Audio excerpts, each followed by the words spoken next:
Welcome to Nasrun Sub Views. இன்னைக்கு என்ன recipe செய்ய போறோம்? இன்னைக்கு என்ன செய்ய போறோம்னா பீஃப் வச்சு கேரளா ஸ்டைல்ல கிரேவி செய்ய போறோம். கேரளா பீஃப் செய்ய போறோம். அதுக்காக தான் 1.5 கிலோ பீஃப் வாங்கி வச்சிருக்கோம். ஓகே. சோ அத வந்து ஈஸியாவும் தெளிவாவும் எக்ஸ்பிளைன் பண்ண போறோம். ஓகே? வாங்க வீடியோக்குள்ள போலாம். 1.5 கிலோ பீஃப் நல்லா வாஷ் பண்ணி வச்சிருக்கோம். தக்காளி 300 கிராம், வெங்காயம் 300 கிராம், 300 கிராமில் பெரிய வெங்காயம் சின்ன வெங்காயம் பாதி ரேஷியோவில் வச்சுருக்கோம். தனியாத்தூள், சோம்பு, மிளகு, இஞ்சி பூண்டு, மிளகாய், எண்ணெய், மஞ்சத்தூள், மிளகாத்தூள்.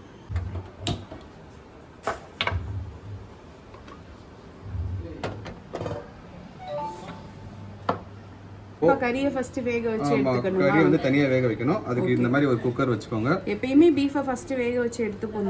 அதேதான். இப்போ எதுக்குன்னா குவாண்டிட்டி கம்மியா செய்யறதுனால இது இப்படி தனியா பண்ணோம்னா நம்மளுக்கு வேலையே மிச்சமாகும், அதுல டேஸ்ட்டும் வரும். ஸோ அதனால இப்போ நீங்க கறியை போடுங்க. அதுல பீஃபை வந்து ஃபர்ஸ்ட் தனியா வேக வச்சு எடுத்துக்கிறதுக்கு இன்னொரு காரணமும் இருக்கு. ஏன்னா மசாலாவோட நம்ம ஸ்டார்டிங்ல இருந்து வேக வச்சோம் அப்படின்னா மசாலா ஓவர் குக் ஆயிடும். பீஃப் வந்து கரெக்டான லெவலில் குக் ஆகிட்டு இருக்கும். ஃபஸ்ட்டு கொஞ்சம் பீஃபை தனியாக வேக வச்சு எடுத்துட்டோம்னா மசாலாவும் கரெக்ட் லெவல் குக் பண்ணிக்கலாம், பீஃபும் கரெக்ட் லெவலில் குக் பண்ணிக்கலாம். அதனால் பீஃப் மட்டும் எப்பயுமே நாங்கள் ஃபஸ்ட்டு வேக வச்சு எடுத்துப்போம்.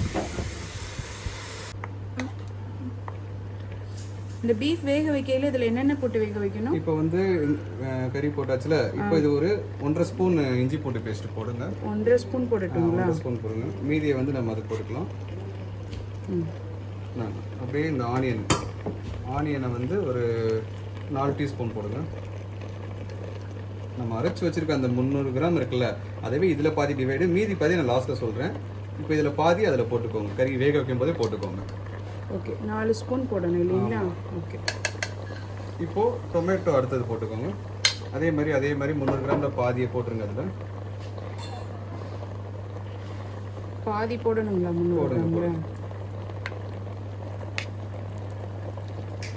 ஓகே, அதை கொடுத்துருங்க. இப்போ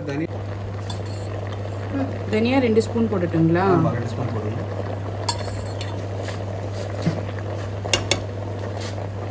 நெக்ஸ்ட்டு மஞ்சள் தூள் போடுங்க.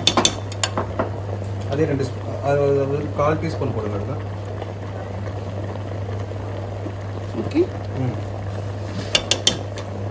உப்பு தேவையான அளவுக்கு இதுக்கு இப்படி கறிக்கு மட்டும் எவ்வளோ வேணுமோ அதை மட்டும் போடுங்க.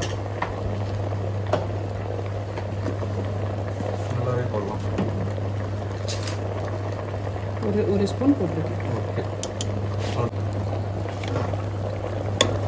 நல்லா ஒரு மிக்ஸ் பண்ணிக்கோங்க எல்லாத்தையும் சேர்த்ததுக்கப்புறம்.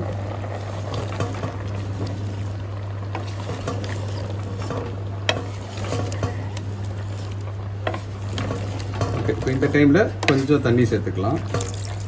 இதில் லைட்டாக தண்ணி சேர்த்தா போதும் இல்லையா? போதும். மூடிடுங்க. ஒரு 3 விசில் வர்ற வரைக்கு டைம் கொடுக்கலாம்.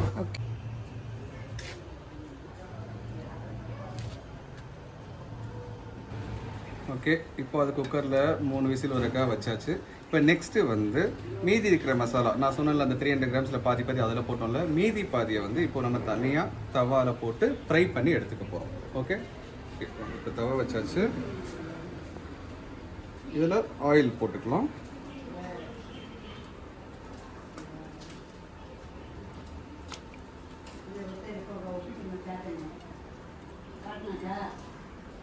ஆயில் ஒரு 3-4 டீஸ்பூன் கணக்கில் போட்டுக்கலாம்.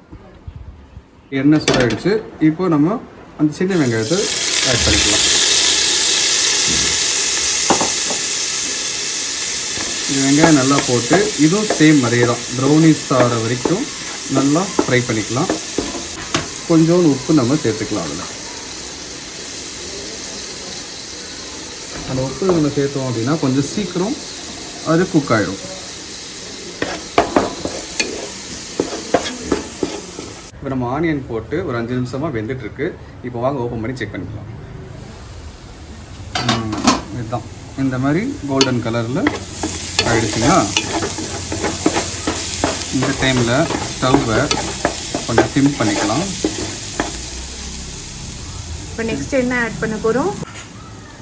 நெக்ஸ்ட்டு வந்து மஞ்சத்தூள், கொஞ்சோண்டு மஞ்சத்தூள், பெப்பர், மிளகு. முழு மிளகு தான் சேர்க்கணுங்களா? ஆமாம், இது அரைக்க தானே போகிறோம் இப்போ இதெல்லாமே பண்ணிவிட்டு. ஸோ அதனால் கொஞ்சம் பெப்பர், அதுக்கப்புறம் கொஞ்சம் சோம்பு. ஓகே, கொஞ்சம் சோம்பு, இந்த தனியா, பேலன்ஸ் இருக்கிற தனியா.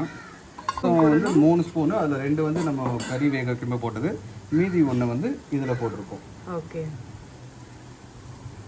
இதெல்லாம் வெங்காயம் வதங்கையில் மட்டும் சேர்க்க வேண்டிய ஐட்டம்ஸ் இல்லையா? ஆமாம் ஆமாம். இப்போ வந்து தக்காளி, பேலன்ஸ் இருக்கிற தக்காளியை ஆட் பண்ணிக்கலாம்.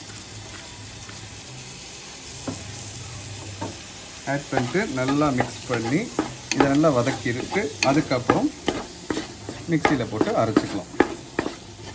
இதுக்கப்புறம் இதை அரைக்கணுங்களா? ஆமாம், இது நல்லா ஃப்ரை பண்ணதுக்கப்புறம் அரைக்கலாம். அது வரைக்கும் கேப் போட்டுடலாம். இப்போது தக்காளி போட்டு ஒரு 5 நிமிஷமாக வெந்துட்டுருக்கு. இந்த டைமில் கொஞ்சம் சில்லி பவுடர் ஆட் பண்ணிக்கலாம், மிளகாத்தூள் ஆட் பண்ணிக்கலாம். இது எவ்வளோ போடுறீங்க? ஒரு டீஸ்பூன் போட்டால் போதும். ஏன்னா தனியாக வந்து நம்ம 2 டீஸ்பூன் போட்டிருக்கோம். இது ஒன்று போட்டால் போதும்.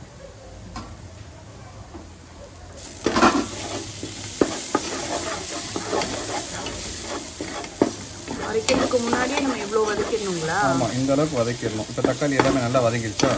ஸோ இதை இந்த டைமில் பேஸ்ட் பண்ணி எடுத்துக்கலாம்.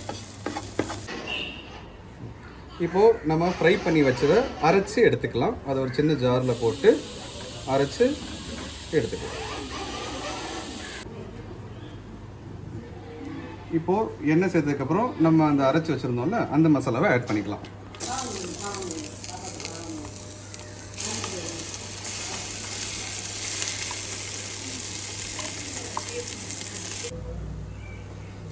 இப்போ அந்த அரைச்சி வச்சதை நம்ம வந்து எண்ணெயில் மிக்ஸ் பண்ணோமா, மிக்ஸ் பண்ணிவிட்டு ஒரு 2 நிமிஷத்துக்கு நான் சிம்மில் வச்சுட்டு வெயிட் பண்ணலாம். இப்போது நம்ம அந்த ஃபஸ்ட்டு ஒரு 5 விசில் விட்டோம் பார்த்தீங்களா, அந்த பீஃப் இப்போ வந்து வெந்துருச்சு. இப்போது நம்ம அரைச்சி வச்சுருக்க மசாலாவில் இந்த பீஃப் எடுத்து மிக்ஸ் பண்ணிக்கலாம். வாங்க ஓப்பன் பண்ணி பார்க்கலாம் வெந்திருக்கான்னு. வாங்க.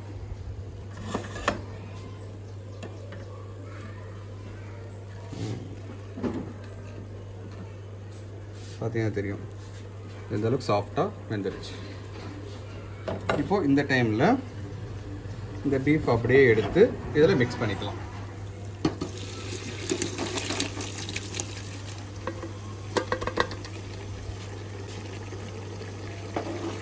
ரெண்டையும் மிக்ஸ் பண்ணி நல்லா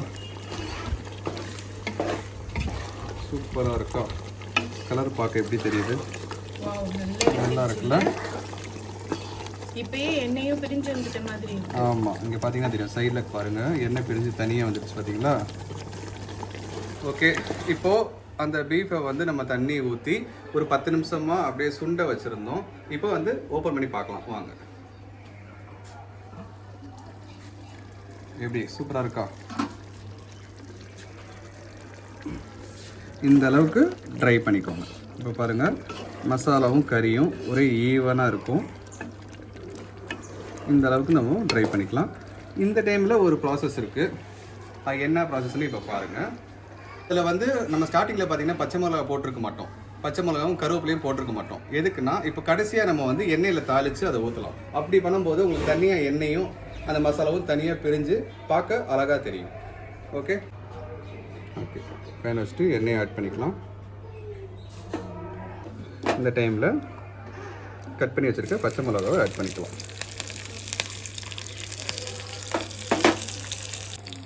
ஓகே, இதோட வாஷ் பண்ணி வச்சுருக்க கருவேப்பிலையும் சேர்த்துக்கலாம். சேர்த்து நல்லா மிக்ஸ் பண்ணிக்கோங்க.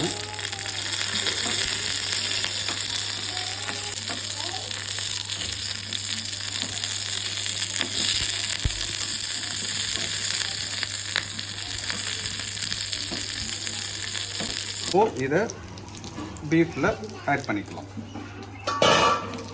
அந்த பச்சை மிளகா கருவேப்பிலை அதோட ஸ்மெல்லே தனி தான். பார்த்தீங்களா? ஆட் பண்ணிவிட்டு ஒரு மிக்ஸ் பண்ணிக்கலாம். ஓகே கைஸ், இப்போது அதை நம்ம தாளித்து ஊற்றி ஒரு 5 நிமிஷமாக அப்படியே கொஞ்சம் சிம்மில் வச்சுருந்தோம். இப்போ வாங்க டேஸ்ட் பண்ணி பார்த்துடலாம்.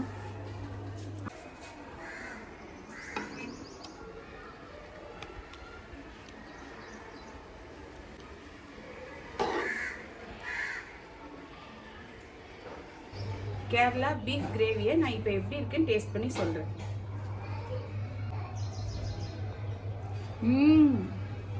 சூப்பர். கிரேவி அவ்வளோ நல்லா இருக்குது டேஸ்ட்டு. பீஸ் எப்படி இருக்குன்னு சொல்கிறேன். நல்லா இருக்கா? ரொம்ப சாஃப்டாக இருக்குது. இந்த கிரேவியை நம்ம சப்பாத்தி கூட, தோசை கூட, இட்லி கூட, இல்லை ரைஸ்க்கு, பிரியாணிக்கு எதுக்கு வேணால் ஒரு காம்போவாக வச்சு நம்ம சாப்பிடலாம். எல்லாத்துக்குமே இந்த டிஷ் வந்து அட்டகாசமாக இருக்கும். நீங்களும் ட்ரை பண்ணி பாருங்கள் இந்த கேரளா பீஃப் கிரேவி. ஓகே, இதை டேஸ்ட் பண்ணி என் மிஸ்ஸஸ் சொல்லியிருப்பாங்க எப்படி இருந்துச்சுன்னு. இதே மாதிரி நீங்களும் உங்கள் வீட்டில் செஞ்சு டேஸ்ட் பண்ணி பாருங்கள். எப்படி இருந்துச்சுன்னு சொல்லி கீழே கமெண்டில் கொடுங்க. மீண்டும் நெக்ஸ்ட் வீடியோவில் மீட் பண்ணலாம். ஓகே, பாய்.